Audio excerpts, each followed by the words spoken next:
সাংবাদিক হত্যাকাণ্ডে গ্রেপ্তার আসামির দোষ স্বীকার। গাজীপুরে সাংবাদিক তুহিন হত্যাকাণ্ডে নিজের সম্পৃক্ততা স্বীকার করে জবানবন্দি দিয়েছে র্যাবের হাতে গ্রেপ্তার স্বাধীন।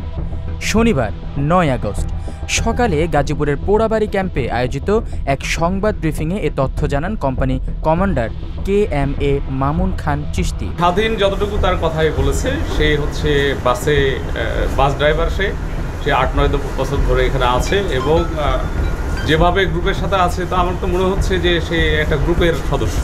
সিসি ক্যামেরার ফুটেজ এবং তার স্বীকারোক্তি অনুযায়ী সে এটাতে জড়িত ছিল। তিনি বলেন, সাংবাদিক আসাদুজ্জামান তুহিন হত্যাকাণ্ডে সরাসরি জড়িত স্বাধীনকে মহানগরীর শিববাড়ি এলাকা গ্রেপ্তার করেছে র্যাব। তথ্য প্রযুক্তির সহায়তা ও সিসিটিভি ফুটেজ বিশ্লেষণ করে তাকে গ্রেপ্তার করা হয়। গ্রেপ্তারের পর তিনি ঘটনার বিস্তারিত বর্ণনা দিয়েছেন এবং এই ঘটনায় নিজের সম্পৃক্ততার কথা স্বীকার করেছেন। নারীর সঙ্গে বাদশা নামের এক ব্যক্তির কথা কাটাকাটি হয়। এক পর্যায়ে বাদশা তাকে থাপ্পড় মারলে স্বাধীন সহ অন্যান্য আসামিরা তাকে ধারালো অস্ত্র দিয়ে আঘাত করে। এই সময় তুহিন ভিডিও ফুটেজ ধারণ করলে আসামিরা তাকে চাপাতি দিয়ে কুপিয়ে হত্যা করে পালিয়ে যায়। Nabil Adnan, desk report, H news.